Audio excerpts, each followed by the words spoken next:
bermain bagi anak usia dini.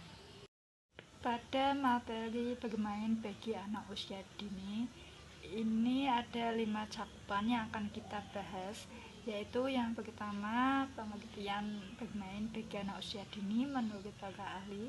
Yang kedua, kurikulum PAUD yang berkaitan dengan bermain. Yang ketiga, ada pembelajaran holistik integratif. Yang keempat, ada contoh bermain di PAUD. Dan yang kelima, ada dokumentasi bermain di PAUD. Masa anak usia dini adalah periode emas atau golden age dengan pertumbuhan dan perkembangan pesat. Bermain bukan sekedar hiburan, melainkan metode pembelajaran utama yang mengembangkan kreativitas, pemecahan masalah, dan interaksi sosial. Kurikulum PAUD di Indonesia dirancang untuk memfasilitasi pembelajaran berbasis bermain secara holistik integratif. Teori bermain menurut para ahli. Yang pertama ada Herbert Spencer. Ia berpendapat bahwa anak bermain karena mereka mempunyai energi berlebih. Energi ini mendorong mereka untuk melakukan aktivitas sehingga mereka terbebas dari perasaan tertekan. Hal ini berarti tanpa bermain, anak akan mengalami masalah serius karena energi mereka tidak tersalurkan. Yang kedua, ada Maurice Lazarus. Ia berpendapat bahwa anak bermain karena mereka memerlukan penyegaran kembali atau mengembalikan energi yang habis digunakan untuk kegiatan sehari-hari. Hal ini mengandung pengertian bahwa apabila tidak bermain, anak akan menderita kelesuan akibat ketiadaan penyegaran. Yang ketiga, ada menurut Erikson.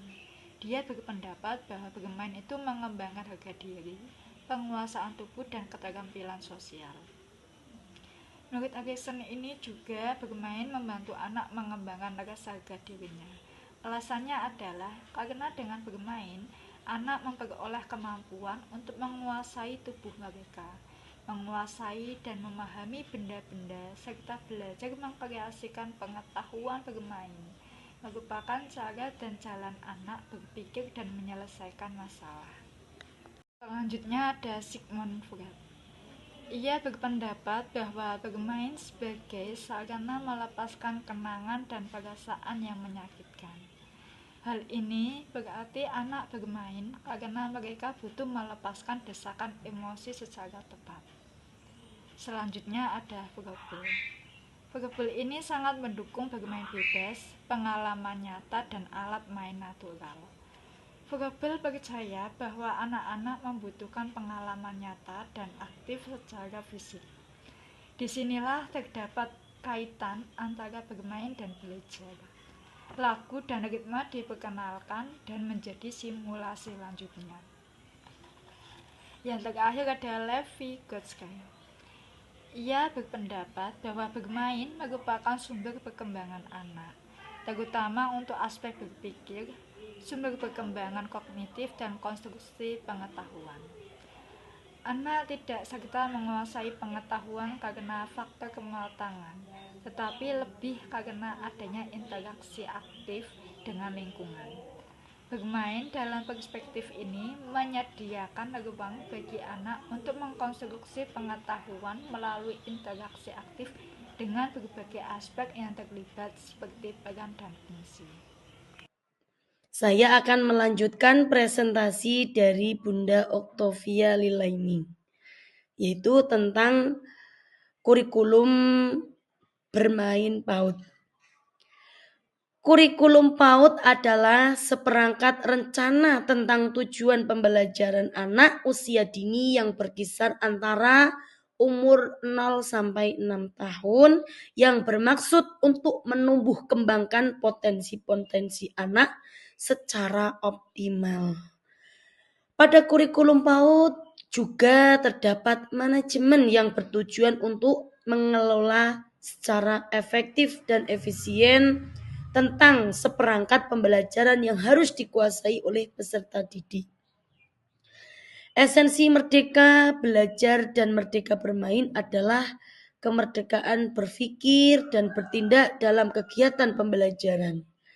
Anak diberi kebebasan untuk mengekspresikan dan mengeksplorasi ide, gagasan, dan imajinasinya dalam diskusi maupun karya.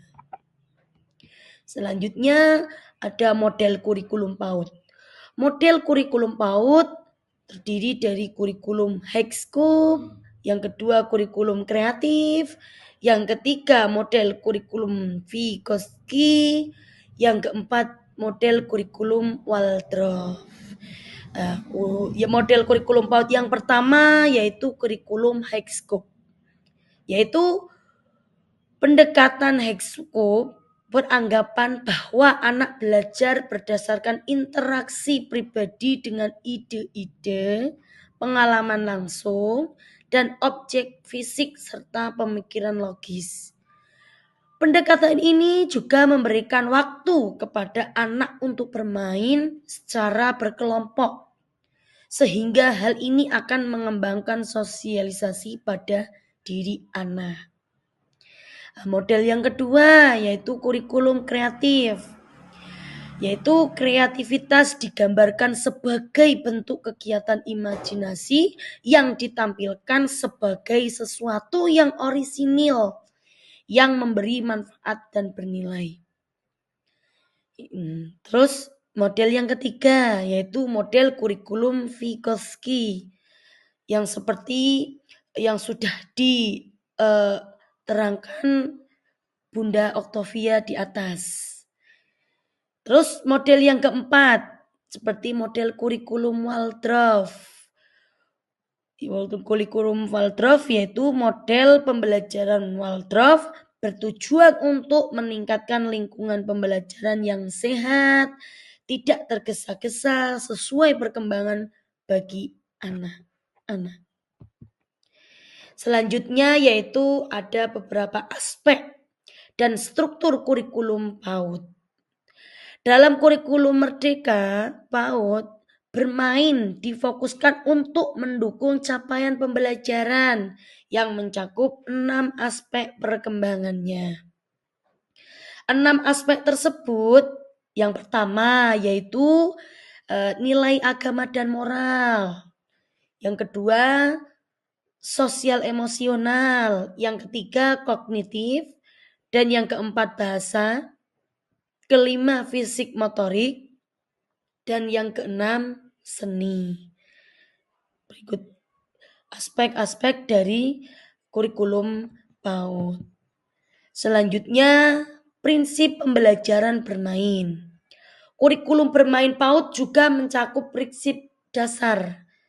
Yang pertama, berbasis pada minat dan kebutuhan anak. Yang kedua, menekankan pada proses, bukan hasil. Yang ketiga, dilakukan dalam suasana aman, nyaman, dan menyenangkan. Prinsip yang keempat, yaitu mengintegrasikan nilai moral, sosial, dan budaya.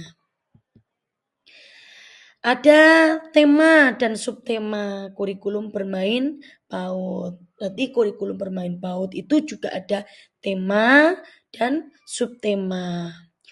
Kurikulum bermain disusun berdasarkan tema-tema pembelajaran yang dekat dengan kehidupan anak. Misalnya tema diriku dan subtemanya itu anggota tubuh. Ada tema keluargaku, subtemanya menyebutkan nama ayah, nama ibu. Ada lagi tema binatang, subtemanya menyebutkan hewan-hewan jinak dan lain-lain. Ada tema transportasi. Nah, begitu. Baik, selanjutnya di sini ada pembelajaran holistik integratif. Sebenarnya apa sih teman-teman pengertian dari pembelajaran holistik integratif itu? Nah, PAUD holistik integratif adalah penanganan anak usia dini secara utuh atau menyeluruh yang mencakup layanan gizi dan kesehatan, pendidikan dan pengasuhan dan perlindungan untuk mengoptimalkan semua aspek perkembangan anak yang dilakukan secara terpadu oleh berbagai pemangku kepentingan di tingkat masyarakat, pemerintah daerah, dan pemerintah pusat. Jadi semuanya itu tergabung dalam PAUD holistik integratif. Lalu, apa tujuan PAUD holistik integratif itu? Di sini terbagi menjadi dua tujuan, yaitu tujuan umum dan tujuan khusus. Lalu kita akan mempelajari yang tujuan umum terlebih dahulu. Apa ya tujuan umum dari PAUD holistik integratif itu? Di sini ada terselenggaranya layanan pengembangan anak usia dini holistik integratif menuju terwujudnya anak Indonesia yang sehat, cerdas, ceria, dan berakhlakul karimah. Kemudian ada tujuan khusus PAUD holistik integratif. Di sini ada beberapa tujuannya, yang diantaranya adalah terpenuhi holistik integratifnya kebutuhan esensial anak usia dini secara menyeluruh dan seimbang. Yang kedua ada terlindungnya anak dari segala bentuk kekerasan, penelantaran, perlakuan yang salah, dan ekspoliasi dimanapun anak berada.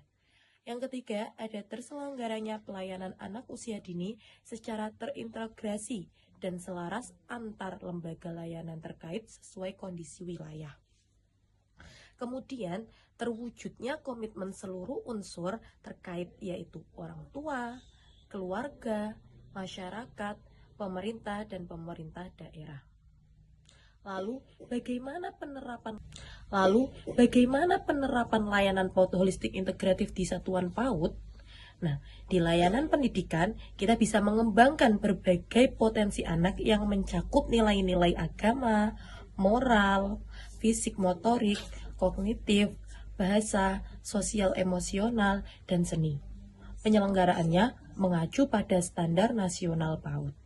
Kemudian ada layanan kesehatan, gizi, dan perawatan.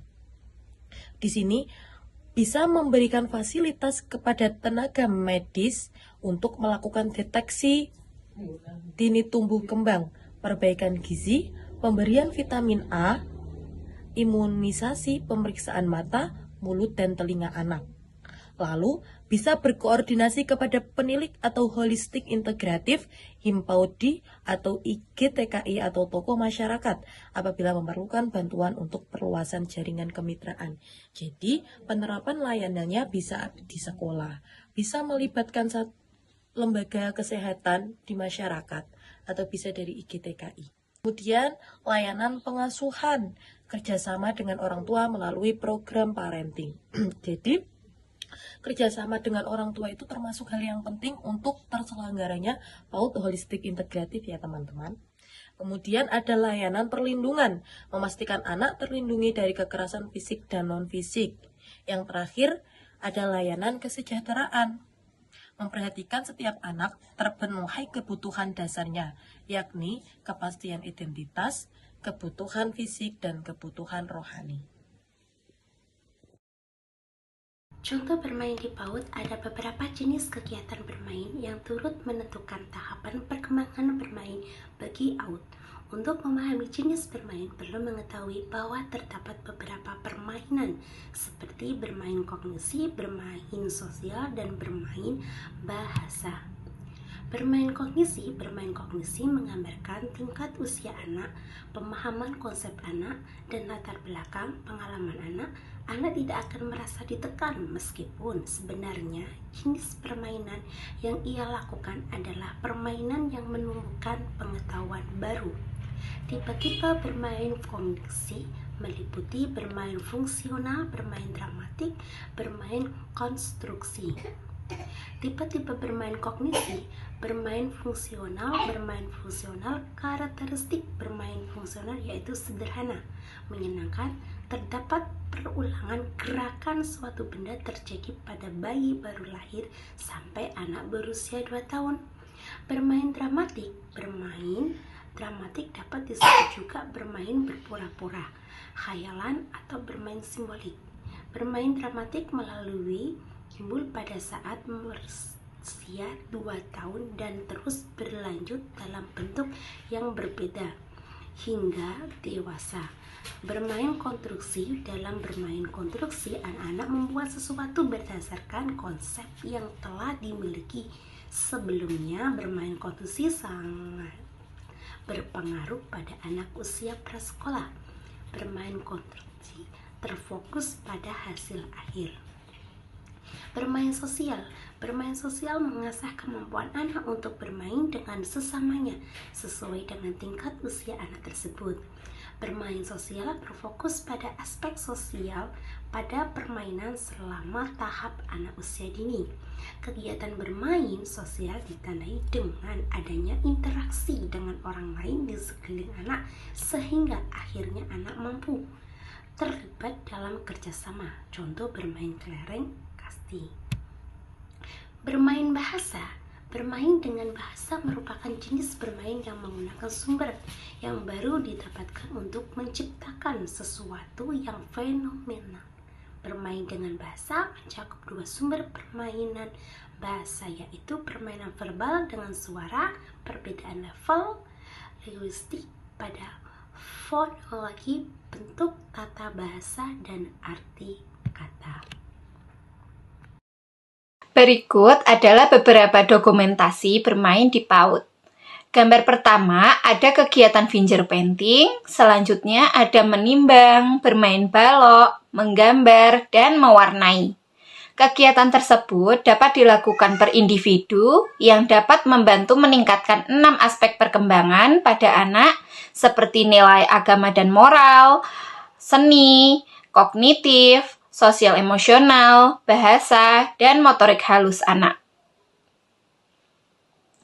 Kemudian, gambar selanjutnya ada kegiatan bermain yang dilakukan secara berkelompok, ada kegiatan meronce, bermain APE, ada permainan tradisional yaitu bermain jamuran dan sudamanda. Ada juga kegiatan bermain di luar ruangan untuk mengenalkan lingkungan sekitar kepada anak, bereksperimen membuat es krim, bermain APE luar, dan bermain peran. Ada juga kegiatan bermain kartu angka atau huruf, bermain dengan barang bekas, belajar membentuk menggunakan plastisin, dan bermain menggunakan bahan alam.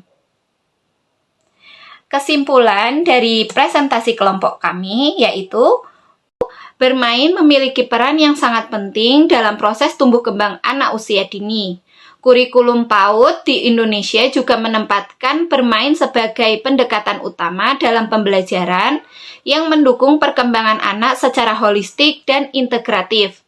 Melalui kegiatan bermain, anak tidak hanya belajar pengetahuan dan keterampilan, tetapi juga membangun karakter, kepercayaan diri, kreativitas, serta kemampuan sosial. Kemudian saran dari kami, penulis mengharapkan bagi para pendidik dan pemangku kepentingan di dunia PAUD agar lebih serius dan konsisten dalam merancang pembelajaran berbasis bermain yang bermakna, menyenangkan, dan sesuai dengan tahapan perkembangan anak. Orang tua juga diharapkan turut serta dalam mendukung proses belajar anak di rumah melalui aktivitas bermain yang positif. Dengan demikian, pendidikan anak usia dini akan menjadi fondasi yang kuat bagi pembentukan pribadi dan masa depan anak. Sekian presentasi dari kelompok 2 tentang bermain bagi anak usia dini. Terima kasih, semoga bermanfaat.